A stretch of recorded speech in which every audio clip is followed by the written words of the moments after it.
Imagine selling your grandmother's cherished home to fund your daughter's dream wedding and her fiancé's restaurant empire, only for him to toast at the reception by calling you a peasant and claiming he built it all from nothing.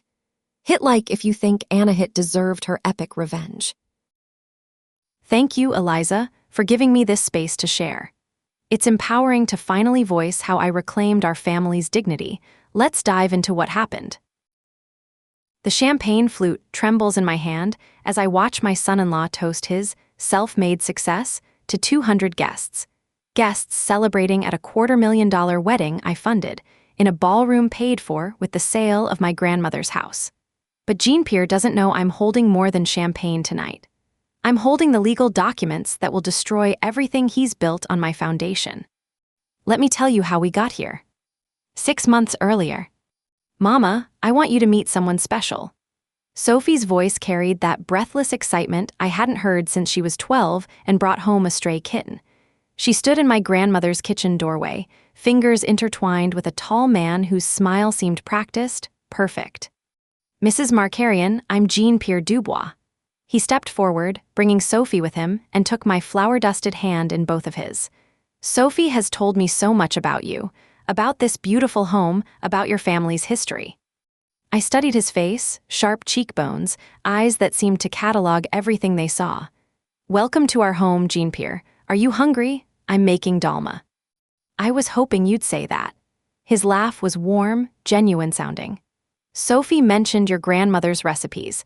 I'm fascinated by culinary traditions, especially ones passed down through generations of strong women. As I rolled grape leaves around seasoned rice and lamb, Jean-Pierre asked thoughtful questions about the Armenian genocide, about my 30 years teaching high school history, about the stories embedded in each dish. He listened with the intensity of someone taking notes. Mrs. Markarian, he said as I placed a steaming plate before him, Sophie tells me you've kept your grandmother's recipes exactly as she made them. I'd be honored to learn them, to carry on the tradition. Sophie squeezed his arm, her eyes shining. Isn't he wonderful, Mama? I watched him savor each bite, praising the delicate balance of spices, asking about technique. Yes, I thought, he is wonderful. Too wonderful, perhaps. 5 months earlier. I have a surprise for you both. I wiped my hands on my apron, trying to contain my excitement as Sophie and Jean-Pierre settled at my kitchen table for Sunday dinner. I've hired Tyler Morrison to film your wedding. Sophie's fork clattered against her plate. Tyler Morrison, Mama, he's the best wedding videographer in the city, Jean-Pierre finished, his eyebrows raised. Mrs. Markarian, that's incredibly generous, but Tyler's rates are expensive, I know. I smiled, remembering the phone call that had cost me a month's pension. But this is my only daughter's wedding. I want every moment captured perfectly. Tyler arrived the following Tuesday with equipment cases that cost more than my car. He was younger than I'd expected, maybe 30, with careful eyes and an easy smile. Mrs. Markarian, I want you to know I don't just film events, I tell stories. He adjusted his camera settings as we talked. I'll be documenting everything from multiple angles. The ceremony, the reception, the private moments. Nothing will be missed. That's exactly what I want, I said, watching Jean-Pierre shift uncomfortably. Every word, every gesture, for posterity. Tyler nodded, making notes. I'll have backup equipment, multiple camera operators. When your grandchildren watch this someday, they'll feel like they were there. Jean-Pierre forced a smile. How thorough. 4 months earlier.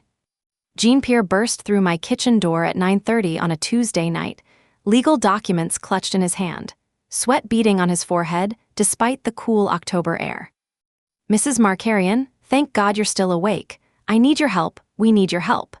He spread papers across my kitchen table, the same table where we'd shared dozens of family dinners. The restaurant space I've been negotiating for, another buyer emerged today. I have until midnight to secure funding, or I lose everything. Sophie appeared behind him, still in her scrubs from her nursing shift. Mama, this is Jean-Pierre's dream. The location is perfect, downtown, near the theater district. I picked up the documents, squinting at the legal language. This says $750,000. I know it's a lot, Jean-Pierre said, his voice urgent. But this restaurant will be Sophie's legacy too. You're going to be the cornerstone of our new family, Mrs. Markarian. This investment will secure all our futures.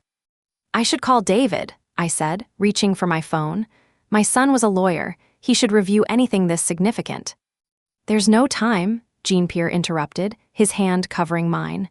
The deadline is absolute. Mrs. Markarian, I understand this is a leap of faith, but I've spent 5 years planning this concept. The business plan is solid, the location is prime, and with your support, we can't fail. Sophie knelt beside my chair. Mama, I've never asked you for anything this big, but I believe in him, in us. I looked at their faces, Sophie's hopeful, Jean-Pierre's desperate, and thought about my grandmother who'd risked everything to bring our family to America. Sometimes love requires impossible faith. I signed the papers at 11:47 p.m. 3 months earlier. The real estate office smelled like coffee and broken dreams. I sat across from a stranger, signing away the house that had sheltered 4 generations of Markarian women. The buyer's offer is excellent, the agent said, sliding papers toward me. Cash sale, quick closing, you should be very pleased. Pleased? I nodded, though my throat felt tight. My grandmother's kitchen, where I taught Sophie to make baklava. The garden where my mother had grown tomatoes and herbs. The bedroom where I'd nursed Sophie through childhood fevers. All of it converted to numbers on a bank transfer. 2 hours later, I sat in David's law office as he reviewed the restaurant investment documents. Mom, I don't like this. David's jaw was tight as he read. The timeline, the pressure tactics, this feels manipulative. Sophie loves him. Sophie's been manipulated too. He set down the papers, his dark eyes serious. But you've already signed, so let me protect you. I'm adding clauses to this agreement. He worked for an hour inserting language I didn't fully understand. This is the important one, he said, pointing to a paragraph near the end. Clause 12b, the Heritage Clause. If Jean-Pierre publicly disrespects you or your family's contribution, the entire loan becomes immediately due, with a triple damages penalty for the breach. It's an ironclad kill switch. David, that seems necessary. His voice was firm. Mom, I don't trust him. If he triggers this clause, I'm prepared. The agreement gives me power of attorney to freeze his assets tied to this loan, and I have a legal service on retainer that can execute service of process 24 hours a day. It's an ironclad kill switch.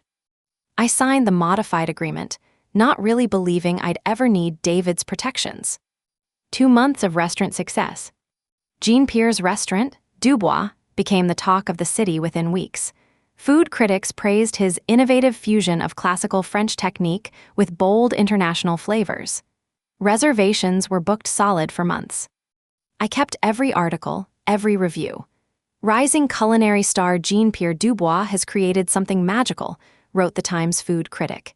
His vision and determination have built a dining empire from nothing. From nothing. I read that phrase again, sitting in my small apartment, the place I'd moved to after selling my grandmother's house to fund his nothing. The lifestyle magazines were worse. Self-Made Success, How Jean-Pierre Dubois Built His Culinary Empire, featured a glossy photo spread of him in his kitchen, arms crossed, looking confident and accomplished. I built this empire from nothing, with nothing but determination and skill, he told the interviewer. Success comes to those willing to sacrifice everything for their vision. Everything? I wondered if he remembered whose everything had made his vision possible.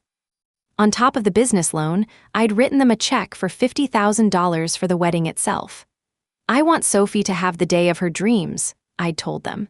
Every flower, every course of the reception dinner, every note from the string quartet, funded by the sale of my childhood home. But in every interview, Jean-Pierre spoke only of his own sacrifice, his own vision, his own determination. Past month leading to wedding. The phone calls started subtly.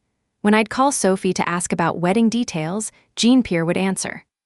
She's at a dress fitting, Mrs. Markarian. I'll have her call you back. But the return calls became less frequent. Sophie's exhausted from wedding planning. Maybe give her some space to breathe. When I suggested lunch to discuss the reception timeline, Sophie's response was different than usual. Mom, JP thinks your constant check-ins are a bit much. Maybe give us some space before the wedding? All this planning is stressing me out. My daughter, who'd called me every day since college, suddenly needed space. I tried calling David. He's isolating her, my son said bluntly. Classic manipulation. Make the victim feel like their support system is the problem. But the wedding is in 3 weeks, surely after. Mom, men like Jean-Pierre don't stop manipulating after they get what they want. They escalate. Present day, St. Regis Ballroom.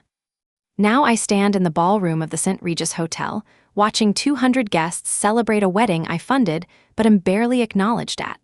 The flowers, white peonies and garden roses, $4,000, create elegant centerpieces on tables draped in ivory silk. The string quartet plays softly in the corner, their music floating over the murmur of conversation and clinking crystal. Anahit dear, Armine Kashishian appears at my elbow, resplendent in navy blue. You must be so proud. Sophie looks radiant.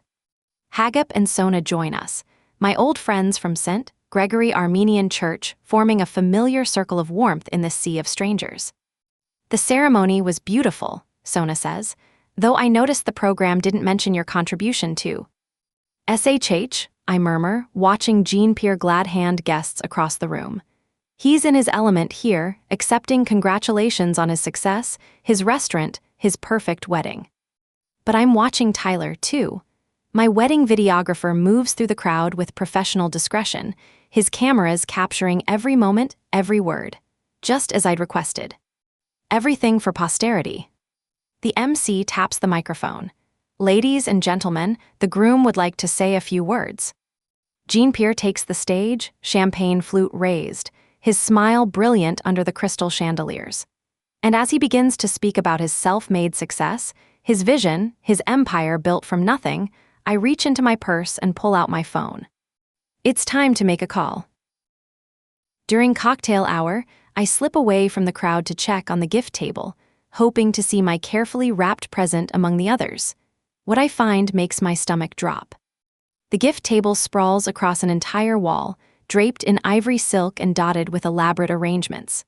Crystal vases, silver picture frames, and boxes wrapped in expensive paper create an impressive display.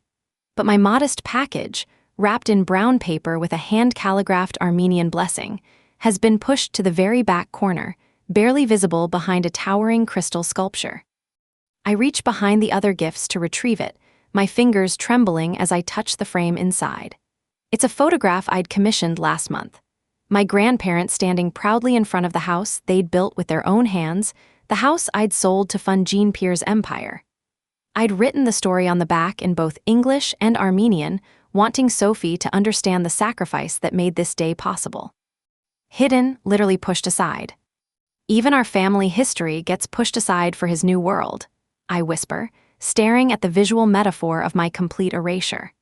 The expensive gifts from Jean-Pierre's wealthy friends dominate the display, while the story of the woman who funded everything disappears into the shadows. I carefully move my gift to a more visible position, though I suspect it will be pushed back again. Around me, guests admire the lavish reception, praising Jean-Pierre's obvious success. They have no idea they're celebrating at a party paid for by the sale of the very house in my hidden photograph. Tyler appears beside me, camera in hand. Getting some shots of the gift table, he says quietly. That's a beautiful frame you brought. Thank you, I smooth the brown paper wrapping. It tells an important story. He nods, adjusting his lens. I'll make sure to get a good shot of it. Stories like that shouldn't be forgotten. As he photographs the table, I notice he spends extra time capturing my gifts placement, pushed behind the others, marginalized but present. Everything for posterity, just as I'd requested. I find Sophie in the bridal suite, touching up her lipstick while her maid of honor bustles around adjusting her train. She looks radiant in the dress we'd chosen together, the one I'd helped pay for, though that detail seems forgotten now. Sophie, sweetheart, we need to talk. I close the door behind me, seeking a moment of privacy before the reception begins in earnest. She turns, and I see something in her eyes I've never seen before, a coolness that makes my chest tighten. Mom, what's wrong? You look upset. I am upset. I choose my words carefully, not wanting to ruin her wedding day but needing her to understand. Jean-Pierre's speech tonight, he's planning to talk about building his success from nothing. But honey, you know that's not true. The restaurant, this wedding. Mom, stop. Sophie's voice carries a sharp edge I don't recognize. I know you're proud of what you contributed, but you keep bringing it up. It makes it look like you don't think JP could have done it without you. The words hit me like a physical blow. Sophie, I sold Grandma's house. I gave him everything I had. And we're grateful, truly. But Mom, your constant reminders are making people uncomfortable. JP worked incredibly hard to build that restaurant. Yes, you helped with the initial investment, but he's the one who made it successful. I stare at my daughter, seeing Jean-Pierre's words coming from her mouth. Sophie, without my $750,000, there would be no restaurant. You're embarrassing me. Her voice drops to a hiss. This is my wedding day, and you're making it about money, about what you think you're owed. What I think I'm owed? The phrase comes out strangled. Sophie, I'm not asking for credit. I'm asking for basic acknowledgement of reality. She turns back to the mirror, her jaw set. Mom, I need you to let this go. For me, for my marriage, please don't make tonight about your hurt feelings. Her maid of honor clears her throat awkwardly. Should I give you two some privacy? No, Sophie says firmly. We're done here. Mom, I love you, but I need you to support my husband tonight. Can you do that for me? I look at my daughter, my only daughter, whom I'd raised alone after her father died, whom I'd supported through nursing school, whom I'd given everything, and see a stranger. Jean-Pierre hasn't just taken my money, he's taken my child. Of course, sweetheart, I whisper, because what else can I say? I just want you to be happy. But as I leave the bridal suite, I realize that my daughter has been thoroughly poisoned against me. She's weaponized my love, turned my sacrifice into embarrassment, made my truth into selfishness. The manipulation is complete.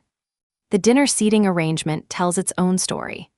I'm placed at a table near the back with my friends from St. Gregory Armenian Church, Armin, Hagup, and Sona, while Jean-Pierre's family and restaurant associates occupy the prime tables near the head table.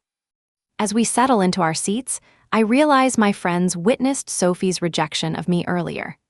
They'd been standing near the bridal suite when I emerged, their faces carefully neutral, but their eyes full of concern. Anahit, dear, Armin says quietly, leaning across the table as the servers begin delivering the first course. We couldn't help but overhear some of what happened earlier. Is everything all right with the young man? Hagup adjusts his glasses, his weathered hands folded on the white tablecloth. That speech he gave during cocktails about building his empire from nothing. We all know about your grandmother's house, Anahit. The shame burns in my chest. My community, people who have known me for 30 years, who remember when I first bought that house with my teacher's salary, who helped me pack when I had to sell it, they witnessed my public erasure. He's young, I say weakly, trying to protect Sophie's marriage even as it destroys me. Sometimes young men need to feel like they've accomplished everything themselves. Sona reaches across to pat my hand. Dear, there's a difference between youthful pride and deliberate cruelty. When a man accepts a woman's sacrifice and then pretends it never happened. She doesn't finish the sentence, but her meaning is clear. Around our table, the older generation exchanges glances that speak volumes. They've seen this before, men who take everything and give nothing back, who rewrite history to make themselves the hero. And Sophie, Armin asks gently, how is she handling all this? I think of my daughter's cold eyes, her accusation that I was embarrassing her, her complete adoption of Jean-Pierre's narrative. She loves him. She believes in his version of events. The servers place the main course before us, beef tenderloin with truffle sauce, probably $40 per plate. I paid for every bite, yet I'm eating it in shame at the back of the room while Jean-Pierre holds court at the head table. Anahit, Hagup says quietly, your grandmother didn't survive genocide and build that house so her great-granddaughter could marry a man who erases her sacrifice. His words hit me like a revelation. My grandmother, who'd fled Turkey with nothing and built something beautiful in America. My mother, who tended that house like a shrine to family resilience. Me, who'd preserved it for decades before selling it to fund my daughter's future. All of that history, All of that strength, dismissed as embarrassing by the very people who benefited from it. As Jean-Pierre rises to give his toast, I watch my community, my witnesses, prepare to hear him lie about his self-made success. They know the truth, they've seen my sacrifice, and they're about to watch him spit on it publicly. The humiliation isn't just private anymore. It's communal, generational, an insult to every woman who ever sacrificed for her family's future.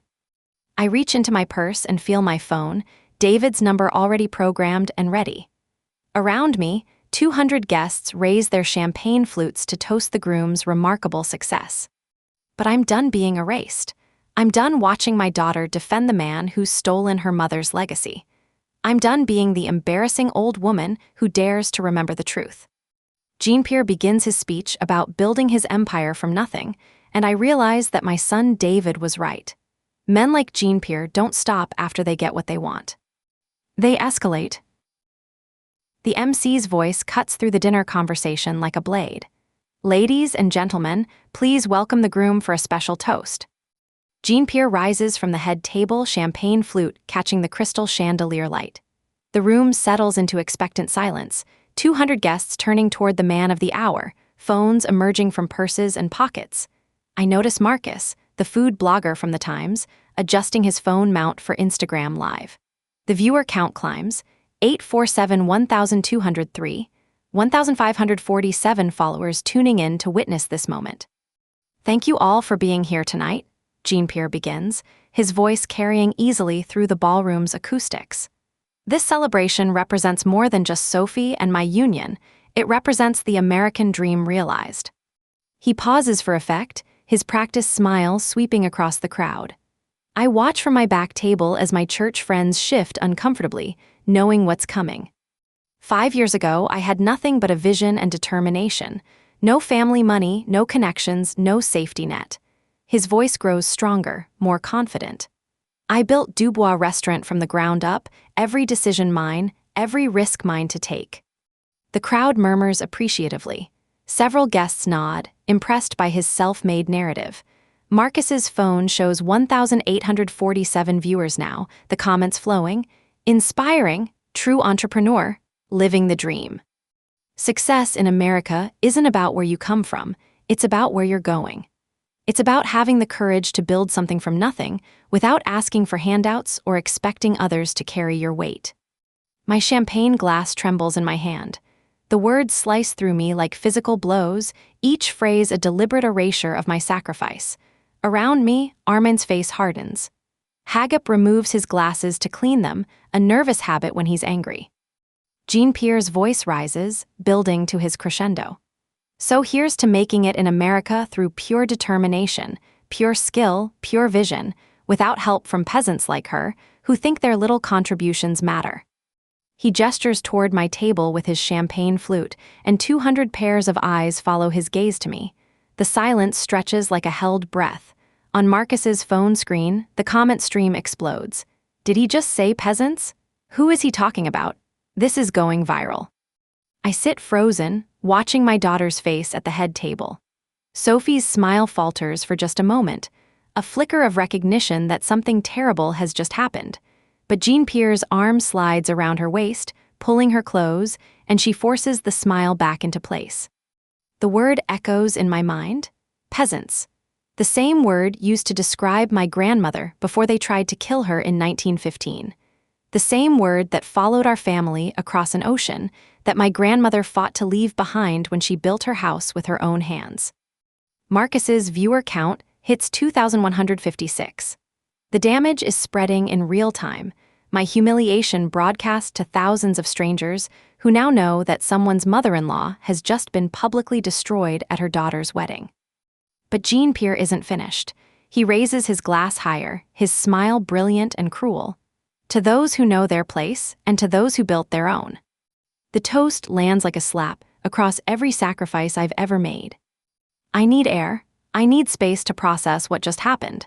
The terrace doors beckon, a chance to escape the staring faces and whispered conversations that have erupted in Jean-Pierre's wake. The October evening is crisp, the city lights twinkling below the St. Regis's 20th floor. I lean against the marble railing, trying to steady my breathing when footsteps approach behind me. Mrs. Markarian. Jean-Pierre's voice carries no warmth now, no pretense of respect. I hope you're not planning to make a scene. I turn slowly, studying his face in the soft lighting from the ballroom. The mask has slipped completely. This is who he really is, who he's always been beneath the charming smiles and thoughtful questions about my grandmother's recipes. Jean-Pierre, I think there's been a misunderstanding. I never wanted credit or recognition. I just hoped.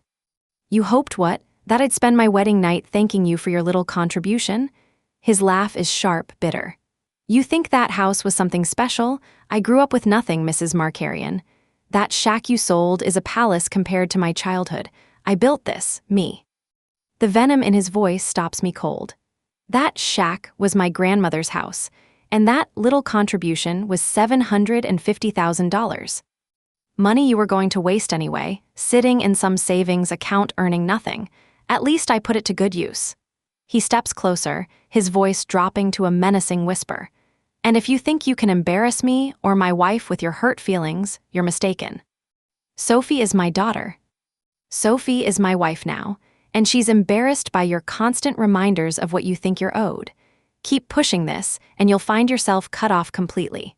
No Sunday dinners, no phone calls, no access to your grandchildren when they come. The threat hangs in the air between us like poison. He's not just taking my money, he's taking my family, my future, everything that matters to me. You can't be serious. Try me. His smile returns, cold and calculating. I've worked too hard to let some bitter old woman destroy what I've built. Sophie believes in me, in us. She knows the truth, that you're jealous of our success, resentful that your little teacher's pension couldn't buy you the life I can give her. I stare at this man I'd welcomed into my home, whom I'd taught my grandmother's recipes, whom I'd trusted with my daughter's heart and my life savings. He's not just ungrateful, he's genuinely cruel, taking pleasure in my pain. I never wanted to take anything from you, Jean-Pierre. I just wanted to be acknowledged for what I gave. You gave what any decent mother would give. You want a medal for doing your job. The casual dismissal of my sacrifice, the house, the money, the love, leaves me speechless. This isn't misunderstanding or youthful arrogance. This is calculated cruelty from someone who sees my generosity as weakness to be exploited. I take a deep breath, steadying myself against the marble railing. Maybe there's still a chance to resolve this quietly, to make him understand the legal reality of our agreement without destroying Sophie's wedding night. Jean-Pierre, I need you to understand something important. The loan agreement you signed, it has specific clauses about public disrespect. What you said in there, about peasants and contributions not mattering, that triggers immediate repayment terms. He laughs, the sound echoing off the terrace walls. Are you threatening me, Mrs. Markarian, at my own wedding? I'm explaining the legal reality. David insisted on protective language in the contract. If you publicly disrespect my family or our contribution, the entire $750,000 becomes due immediately. Your son the lawyer? Jean-Pierre's amusement grows. Mrs. Markarian, I had my attorney review every word of that contract before I signed it. Nathaniel Richardson is the best corporate attorney in the city. You think some small-town family lawyer could outsmart him. The casual dismissal of David's legal expertise stings, but I press on. The heritage clause is ironclad, Jean-Pierre. David specialized in this type of contract protection, if you trigger it. If I trigger it, what? You'll sue me? Take me to court? He leans against the railing, completely relaxed. Mrs. Markarian, I own a successful restaurant. I have corporate attorneys on retainer. You're a retired teacher living in a rental apartment. Do you really want to find out how expensive legal battles can get?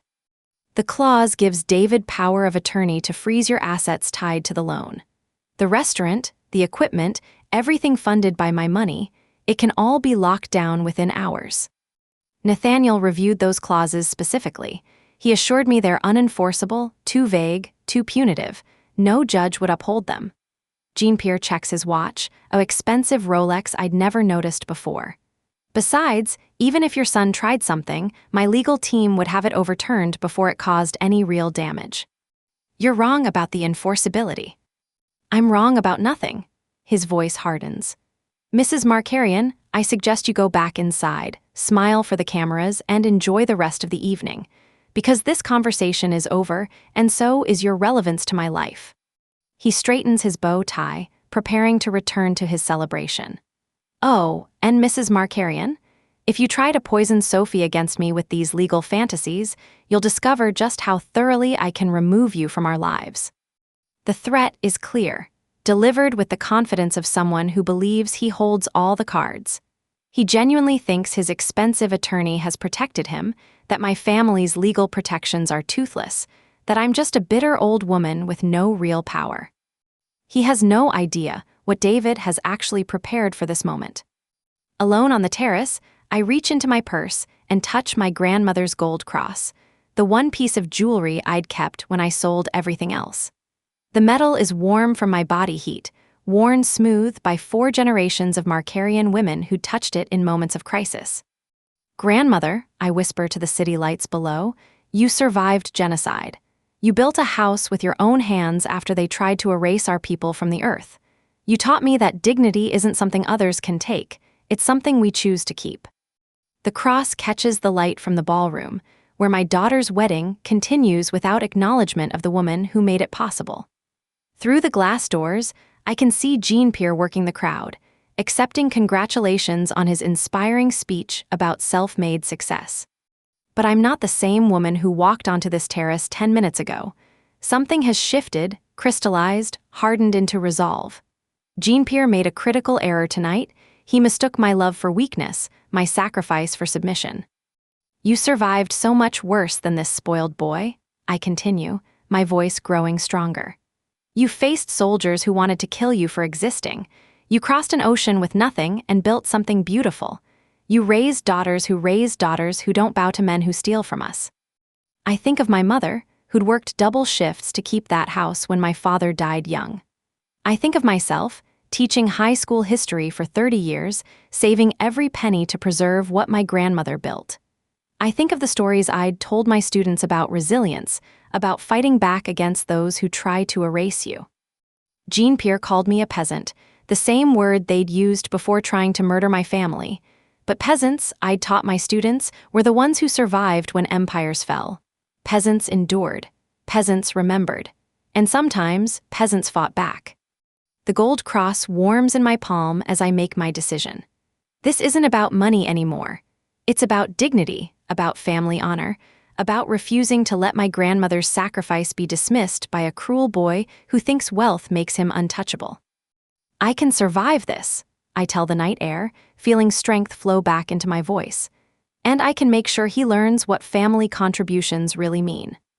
Through the glass, I see Tyler moving through the crowd with his cameras, documenting everything just as I'd requested. Marcus is still streaming live, his viewer count climbing as word spreads about the groom's shocking toast. The evidence is being preserved in real time. David's heritage clause isn't just legal protection, it's justice waiting to be served. And Jean-Pierre, in his arrogance, has just triggered it in front of 200 witnesses and thousands of online viewers. My grandmother didn't survive genocide, so her great-granddaughter could marry a man who spits on our family's sacrifice. Some lines cannot be crossed without consequences. I move to the far corner of the terrace, away from the ballroom's glass doors, and pull out my phone.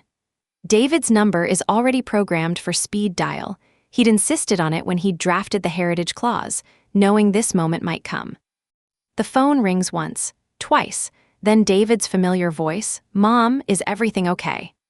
He did it. My voice is steady now, calm with purpose. Execute the heritage clause. Everything you prepared, do it now. A pause. What exactly did he say? He called me a peasant in front of 200 guests. Said my contributions don't matter. It's all being live-streamed. There are thousands of witnesses online. I watch through the glass as Jean-Pierre continues glad-handing guests, oblivious to the legal machinery about to destroy him. Jesus, Mom. Okay, I'm activating everything right now. Vincent is already positioned. He's been waiting in the service corridor dressed as catering staff. The moment I make the calls, he'll serve the papers. How long? The asset freeze goes into effect the second I file the emergency motion. I have a judge on standby. She owes me a favor from the Morrison case. Vincent can be in that ballroom in 3 minutes. I close my eyes, feeling the weight of what I'm about to unleash. David, this will destroy him publicly, in front of everyone. Mom, he destroyed you publicly first. The heritage clause exists because I knew he was capable of exactly this cruelty. His voice hardens. You gave him everything, and he called you a peasant, at your daughter's wedding. Some things demand consequences. Through the glass, I see Sophie laughing at something Jean-Pierre whispered in her ear. My heart clenches. This will devastate her too. But I think of my grandmother's gold cross, of the women who came before me, of the dignity that's been trampled tonight. Do it. The restaurant's accounts will be frozen immediately. The equipment lease, the supplier contracts, the payroll system, everything tied to your loan stops functioning tonight. Vincent has the court orders, the asset seizure documents, everything. And the timing. I can have Vincent serve him during the cake cutting. Maximum visibility, maximum impact. The catering manager is already briefed. When the asset freeze hits, the wedding payment will be declined immediately. The hotel will make the announcement. I watch Jean-Pierre raise his champagne glass to another congratulatory toast, his smile brilliant under the chandeliers. He has no idea that his empire is about to crumble in real time, in front of everyone who just heard him boast about his self-made success. The server needs to get in as a waiter, I say, my voice growing stronger with each word. I want him served those papers by someone he thinks is beneath him, someone invisible. Vincent's already in position. Mom, are you absolutely sure? Once this starts, there's no stopping it. I touch my grandmother's cross one final time, drawing strength from generations of women who'd refused to be erased. I'm sure. Jean-Pierre wanted to show everyone what happens to peasants who forget their place. Now he'll learn what happens to men who steal from the wrong family. Executing now. Mom, I'm proud of you. The call ends, and I stand alone on the terrace, watching my son-in-law celebrate his final moments of stolen glory. In 3 minutes, Vincent will walk into that ballroom dressed as a waiter, carrying papers that will destroy everything Jean-Pierre built on my foundation. Justice is coming, served on a silver platter. I slip back into the ballroom through the terrace doors, my heart racing but my purpose clear. The crowd has relaxed into post-dinner conversation, guests mingling between tables as the servers prepare for cake cutting. Perfect timing for what's about to unfold. I approach Maria, the catering manager I'd spoken with earlier about special dietary needs for my church friends. She's directing servers near the kitchen entrance, her professional demeanor masking the stress of managing a high-profile event. Maria, I need a favor, I say quietly, drawing her aside.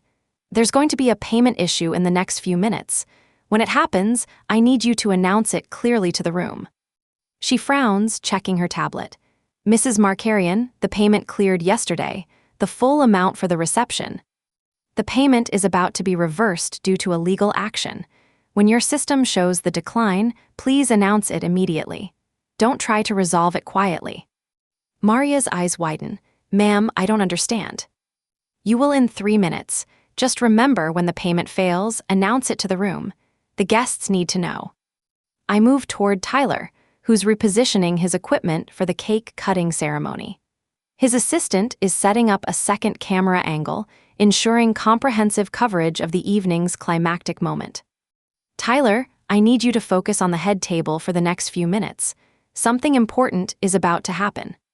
He adjusts his lens, professional instincts kicking in. The cake cutting. That and something else. Keep both cameras rolling, no matter what happens. This is the moment everything changes. Finally, I make my way to my church friends' table, where Armine, Hagup, and Sona are watching me with concern. They'd witnessed Jean-Pierre's cruel toast, seen my retreat to the terrace, and now they're seeing something new in my bearing, a determination that wasn't there before. Armine, I say, leaning close to her ear, I need you to make sure everyone at our table watches what happens next. And call Sarkis and Ani, they should see this too. Anahit, what are you planning? Jean-Pierre is about to learn about family contributions. I straighten, smoothing my dress. He wanted to show everyone what happens to peasants who forget their place. Now he'll discover what happens to men who steal from the wrong family. Hagup removes his glasses again, his eyes sharp with understanding. The house money. Everything, the restaurant, the wedding, all of it built on my grandmother's sacrifice, and all of it about to come due. I check my watch, 2 minutes since I called David. Across the room, Jean-Pierre is posing for photos with Sophie, both of them radiant under the photographer's lights. The cake, a 4-tier masterpiece that cost more than most people's cars, waits on its decorated table. Marcus is still streaming live, his viewer count now over 3,000 as word spreads about the earlier toast controversy. The comments are brutal. Did he really call his mill a peasant? This guy is trash. Someone needs to humble him. They're about to get their wish. Through the service entrance, I catch a glimpse of a man in server's uniform, Vincent, David's process server, carrying a silver tray that contains more than champagne. He moves with professional invisibility, just another waiter in the elegant choreography of high-end catering. Jean-Pierre has no idea that Justice is walking toward him dressed as the help he so clearly despises. In 60 seconds, his empire built on my foundation will begin its very public collapse. I touch my grandmother's cross one final time and prepare to watch my son-in-law learn the true cost of calling the wrong woman a peasant. The MC's voice cuts through the post-dinner chatter. Ladies and gentlemen, if I could have your attention for the cake-cutting ceremony. But I'm already moving, my teacher's instincts taking over as I approach the microphone with the calm authority of someone who's commanded classroom attention for 30 years. The MC, surprised but polite, hands me the microphone without question.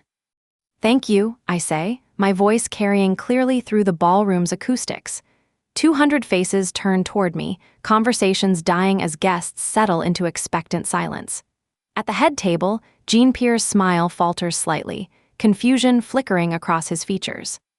I'd like to offer a toast to the beautiful couple, I continue, raising my champagne flute with steady hands. Sophie, my darling daughter, you look absolutely radiant tonight. And Jean-Pierre, thank you for that inspiring speech about building success from nothing. A murmur of approval ripples through the crowd. Marcus adjusts his phone mount, his Instagram live viewer count climbing past 3,200. Sophie beams at me from the head table, relief evident on her face that I'm being gracious after the earlier tension. Before we cut this beautiful cake, which cost more than most people make in a month, I have a small matter of business to attend to.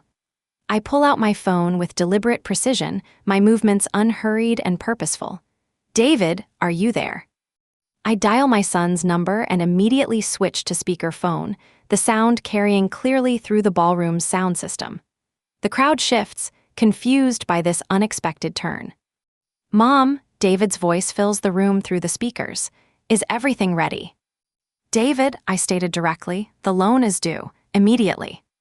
The silence that follows is absolute. 200 guests freeze, champagne flutes halfway to lips as the words sink in. At the head table, Jean-Pierre's face goes white, his confident smile cracking like a broken mask. Executing now, Mom. Vincent, you're clear to serve. From the service entrance, a man in waiter's uniform approaches the head table carrying a silver tray. Vincent moves with professional invisibility, just another server in the elegant choreography of high-end catering. But instead of champagne, his tray carries legal documents. Jean-Pierre Dubois, Vincent says clearly, his voice carrying across the silent ballroom, you are hereby served with immediate demand for payment in the amount of $750,000, plus accrued interest, pursuant to the Heritage Clause violation of your promissory note agreement. He places the papers directly in front of Jean-Pierre with ceremonial precision, the legal documents stark white against the ivory tablecloth. The silver tray catches the chandelier light as Vincent steps back, his job complete. The ballroom erupts. Gasps, whispers, the scraping of chairs as guests crane their necks for a better view. Marcus's phone shows 4,500 viewers now, the comment stream exploding with shocked reactions. Tyler's cameras capture every angle, every expression, every moment of Jean-Pierre's public destruction. Maria, the catering manager, approaches the head table with professional urgency, her tablet clutched in white-knuckled hands. She'd received my warning, but the reality of the moment still catches her off guard. "Mr. Dubois," she says, her voice carrying in the stunned silence, "I need to speak with you immediately. There's been an issue with the payment." Jean-Pierre stares at the legal papers before him, his hands trembling as he tries to process what's happening. "What kind of issue?" "The payment for tonight's reception has been declined. Our system shows the accounts tied to your restaurant have been frozen by court order." Maria's professional training keeps her voice steady, but her discomfort is obvious. The full amount, $47,000, is now past due. Sophie grabs Jean-Pierre's arm, her voice rising in panic. "What is she talking about? What payment? What court order?" Jean-Pierre's phone buzzes incessantly in his pocket. He pulls it out with shaking hands, his face growing paler with each notification. Banking alerts, supplier messages, employee calls, his entire business infrastructure collapsing in real time. "This isn't possible," he whispers, scrolling through the cascade of alerts. "Nathaniel said the clauses were unenforceable," he said. At a nearby table, Nathaniel Richardson, Jean-Pierre's corporate attorney, checks his own phone with growing alarm. The confident legal mind who'd assured his client of protection now sees the surgical precision of David's legal work. Every loophole closed, every protection circumvented, every escape route blocked. "Jean-Pierre," Nathaniel calls out, his voice tight with professional panic, "we need to discuss this privately. Immediately." But there is no privacy now. Marcus's livestream has exploded to over 6,000 viewers, the comments a torrent of shocked reactions.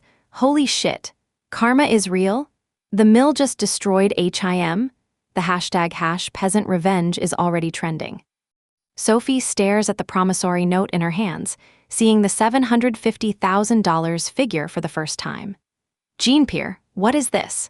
Why does it say you owe my mother $750,000?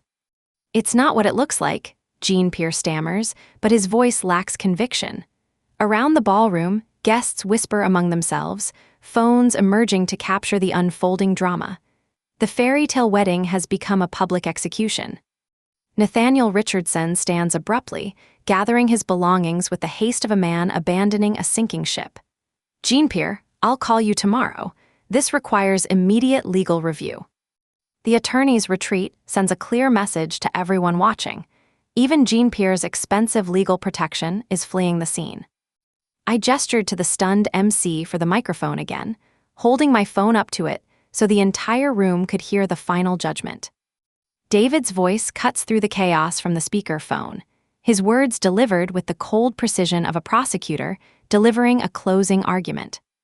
"Ladies and gentlemen, since this has become a public matter, let me clarify the legal situation for everyone present." His courtroom training makes every word carry weight. Mr. Dubois signed a promissory note for $750,000 to fund his restaurant.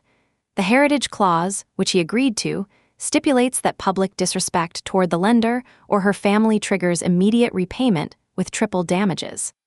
The crowd's murmur grows louder. Someone near the back calls out, "What did he say?"